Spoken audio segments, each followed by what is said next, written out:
Hey, what's up, YouTube? This is Game on Cloud 9 here, and I'm here to bring you guys a new Naruto manga 598 prediction. And this week's chapter of Naruto came out actually pretty early this week. I kind of expected that it would, considering the fact that we got spoilers yesterday. I remember I saw them on Saiyan Island, and it was given information as far as Toby's Sharingan actually being revealed to be Obitos. So I figured usually when spoilers come out, not too long afterward, the chapters come out. So I figured Naruto chapter would come out, the Bleach chapter would come out, and the One Piece chapter come out because they all come out together. But this week's chapter of Naruto was actually really good. I enjoyed it a lot.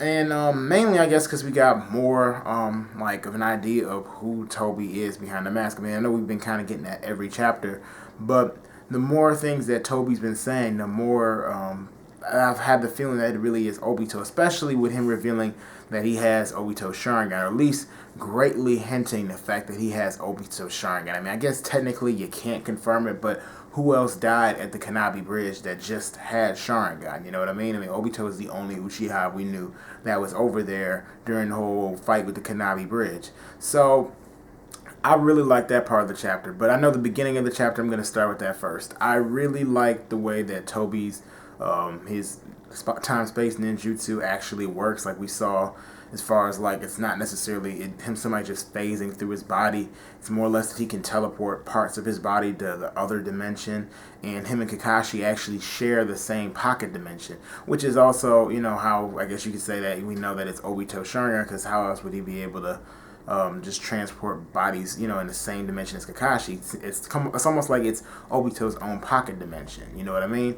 So definitely, I mean, we all know for a fact now that it is Obito Sharingan, and I'm just wondering as to far as okay, if this actually is Obito, which I really think it is, because you think about the things that he's been saying. Toby's been talking about promises, things, entrust, like people entrusting things to others, and you think about that. Obito in a sense entrusted Rin to Kakashi. He wanted Kakashi to take care of Rin, keep her safe, because he loved Rin.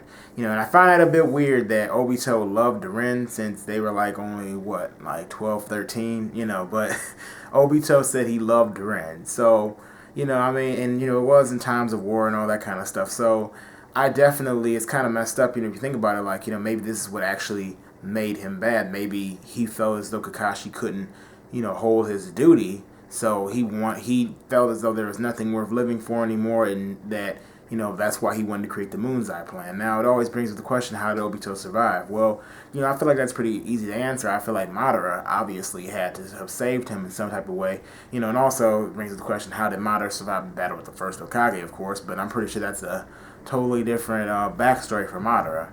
But as far as Toby surviving, I mean, the whole Obito and Toby thing, I definitely think that, Obito got saved by Madara somehow, and that's why I'm thinking that it really is Obito now, since, he seems like, at least Toby seems like he has a bone to pick with Kakashi now. He keeps making shots at him, talking about, I'm like, people, like, failing as far as, like, with their will, telling Naruto that what if you failed at what the fourth Okage and Jiraiya entrusted to you, and of course the Nine Tails jumps in and gives his own 2 cents or whatever, saying, oh well, the fourth Okage entrusted me to help Naruto, or seal me inside Naruto so that he could use my power, so he's not going to fail. But at the same time, again, Toby making all those kinds of shots, talking about somebody failing, at a will that they were entrusted with, just really does point to Obito, because we know Ran died, or at least it's been greatly hinted that she died. Kakashi's never talked to her, in the series that we could see. He's never referred to her, he's always referred to her like in the past tense, never in the present tense. So definitely, I want to see as far as what happened to Ren. Obviously, she couldn't have died too long after the whole situation with Obito, when we thought Obito died. And the reason why I say that is because, just a few years later, Toby attacked the village, and we had the whole Nine-Tailed Fox attack incident. So obviously by then he had kind of lost his mind, and then Madara probably also got to convincing him to. He probably had something to do with him having this kind of crazy behavior that we see him, or at least we think is him, as Toby later on.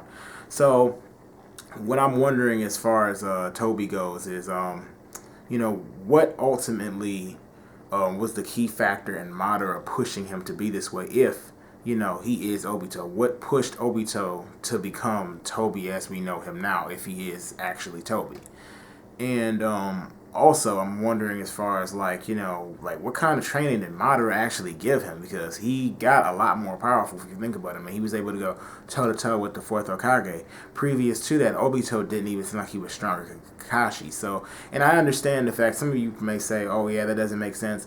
I don't know if that necessarily doesn't make sense because I know that if you think that like Naruto or Sasuke, you look at them at part one, just a few years later, they're like Kage level ninjas. So, I definitely think it makes sense the fact that Obito did get a lot stronger. It's just a bit surprising that he got as strong as he did within like a few years span. And, like I could see maybe Jonin level, but not like it's kind of just surprising that Madara got him to be a lot more powerful than I guess you could say most shinobi. I mean, even Kakashi at the time. So.